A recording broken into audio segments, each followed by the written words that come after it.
Hello guys, I'm Sujata from BSc Medical 4th Sem,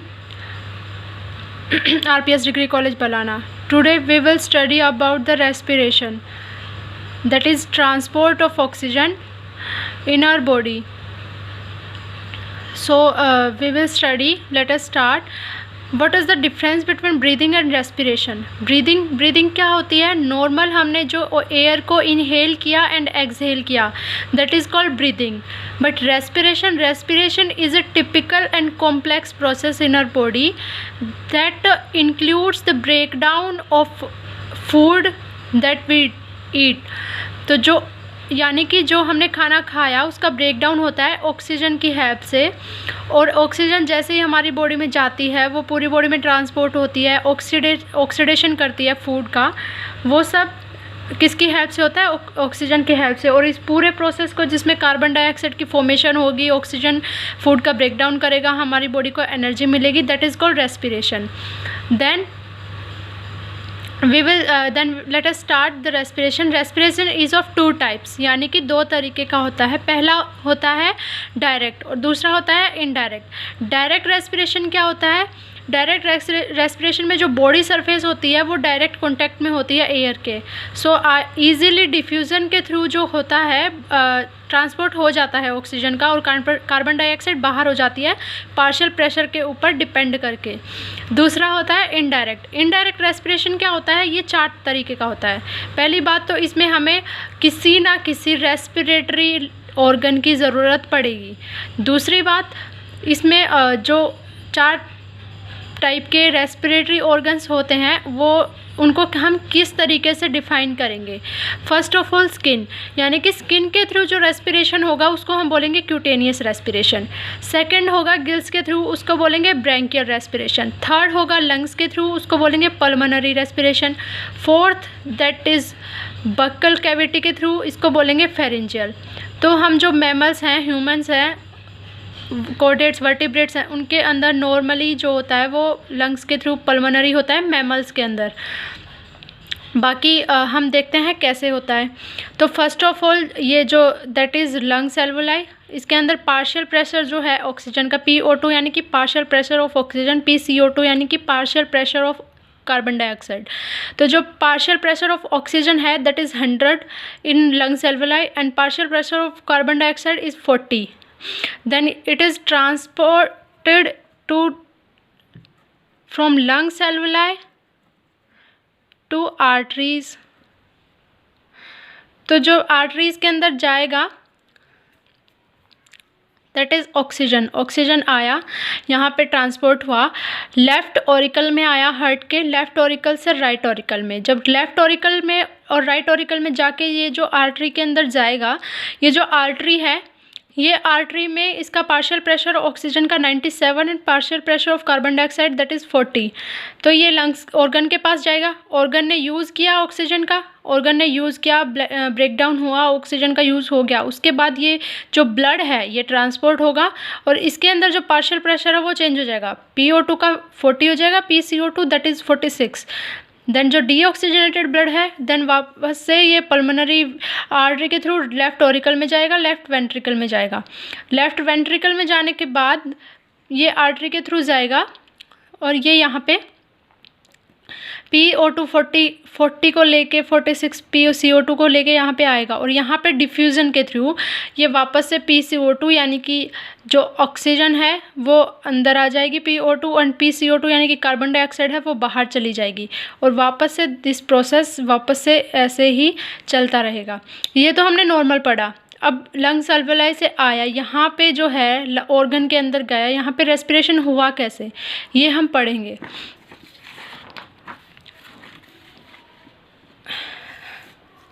This is the diagram. Let us start. Lungs alveoli से हमने inhale किया oxygen. जैसे ही हमने inhale किया तो अब ये ट्रांसपोर्ट किस तरीके से होगा? 2 तरीके से होगा. पहला 3% ऑक्सीजन जो है वो डिज़ोल्व फॉर्म में जाएगी हमारे ब्लड के अंदर, और जो 97% है वो हमारे टिश्यूज़ के अंदर जाएगी जैसे और हीमोग्लोबिन के साथ अटैच करेगी जैसे Hb+O2। अब जो हीमोग्लोबिन होती है ना, उसकी बाइंडिंग कैपेसिटी 4 होती है, यानी कि वो 4 ऑक्सीजन मॉलिक्यूल्स को बाइंड कर सकता है अपने चारों तरफ। अब Hb+O2 यानी कि HbO2, this is called oxy haemoglobin, यानी कि ऑक्सीजन के साथ अटैच्ड हीमोग्लोबिन, ऑक्सी हीमोग्लोबिन। यहाँ पे इसका पार्शियल प्रेशर इंक्रीज हो जाएगा ऑक्सीजन का, क्योंकि यहाँ पे ऑक्सीजन आ रही है कंटिन्यूसली, तो आएगी तो पार्शियल प्रेशर ऑब्वियसली इंक्रीज होगा इसका। देन ब्लड जाएगा लेफ्ट एट्रियम में, फिर ये जाएगा टिश्यू सेल्स के पास, लेफ्ट ऑरिकल के बाद लेफ्ट वेंट्रिकल, और फिर जाएगा टिश्यू सेल्स के अंदर। टिश्यू सेल में क्या होगा, टिश्यू के अंदर जाने के बाद जो HbO2 हमारा बना था, ये HbO2 यहाँ पे ब्रेक डाउन हो जाएगा Hb+O2 के अंदर। यहाँ पे पार्शियल प्रेशर है वो डिक्रीज़ हो जाएगा ऑक्सीजन का, क्योंकि ऑक्सीजन जो है वो ट्रांसपोर्ट हो रही है। अब ऑक्सीजन यहाँ पे ट्रांसपोर्ट हुई, डिज़ोल्व फॉर्म में जो 3% आई थी वो भी ट्रांसपोर्ट हुई, यहाँ से जाएगी।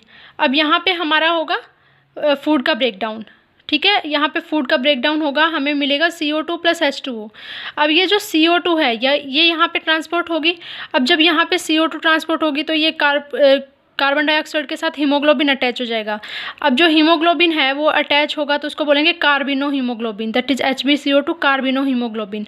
और जो CO2 + H2 है वो बनाएगा H2CO3, इसको बोलेंगे हम कार्बोनिक अनहाइड्रेज जो है वो इसको कन्वर्ट करेगा H2CO3 के अंदर। यहाँ पे PCO2 का जो यानी कि पार्शियल प्रेशर ऑफ CO2 है वो इंक्रीज़ हो जाएगा। फिर जो डीऑक्सीजनेटेड ब्लड है वो लेफ्ट ऑरिकल से लेफ्ट वेंट्रिकल और देन ट्रांसपोर्ट हो जाएगा। और फिर जैसे ये ट्रांसपोर्ट होगा यहाँ पे PCO2 डिक्रीज़ हो जाएगा, क्योंकि जो HbCO2 यानी कि जो कार्बिनो हीमोग्लोबिन है वो Hb+CO2 में कन्वर्ट हो जाएगा।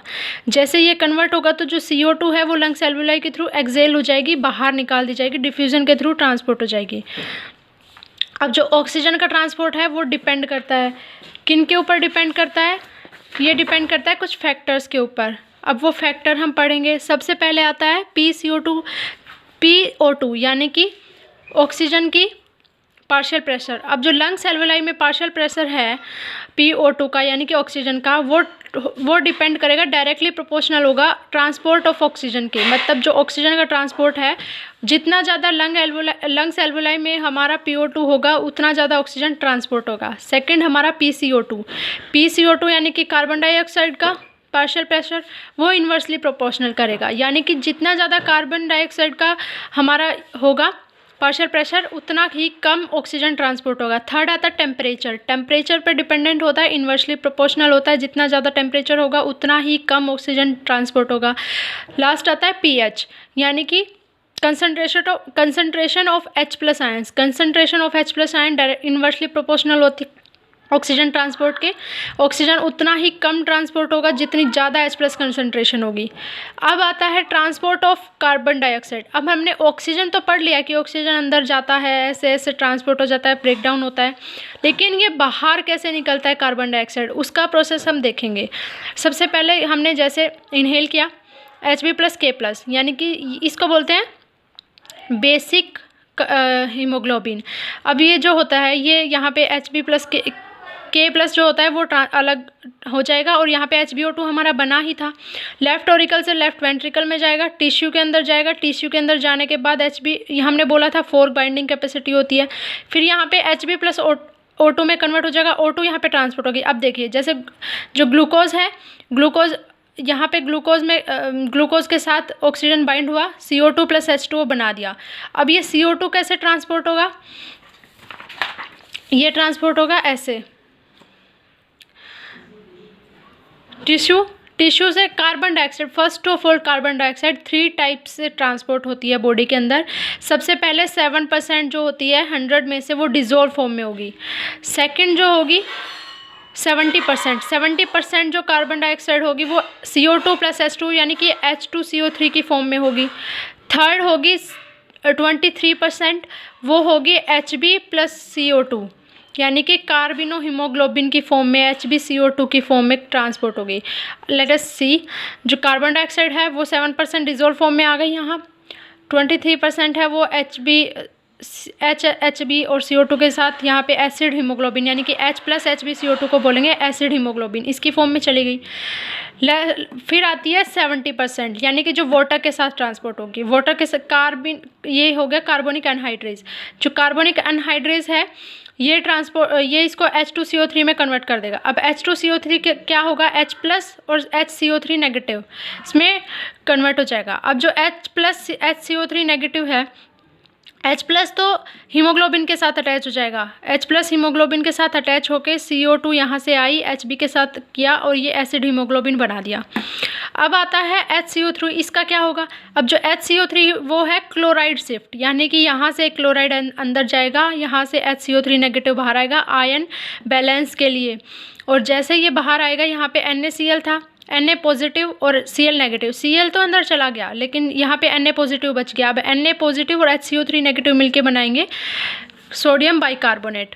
ठीक है, अब जो यहाँ पे ये हो गया K प्लस, यानी कि जो हमारा हमने पढ़ा था कि KHB बनेगा, K प्लस बाहर निकलेगा। अब जो K प्लस है वो K प्लस Cl के साथ अटैच होके Cl नेगेटिव बना देगा, KCl। ठीक है, अब बात आती है, यहाँ पे एसिड हीमोग्लोबिन बन चुका था। अब बात आती है यहाँ पे जो सोडियम बाइकार्बोनेट बना था, इसका क्या होगा। सोडियम बाइकार्बोनेट वापस से H प्लस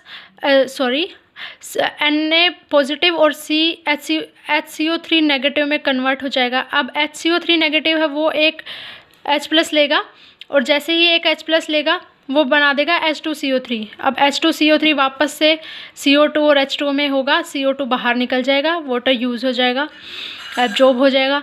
जो KCl है वो वापस से Cl और K पॉजिटिव में होगा। अब K पॉजिटिव और हीमोग्लोबिन वापस से अटैच हो गए KHB यानी कि बेसिक हीमोग्लोबिन बना देंगे। और H प्लस HbCO2 जो हमने एसिड हीमोग्लोबिन यहाँ पे बनाया था, ये एसिड हीमोग्लोबिन जो है ये H प्लस HB और CO2 में कन्वर्ट हो जाएगा। अब CO2 जो दोनों जगह हमें मिली है वो एक्सहेल आउट हो जाएगी। This is whole the respiration and transport of oxygen and carbon dioxide. Thank you.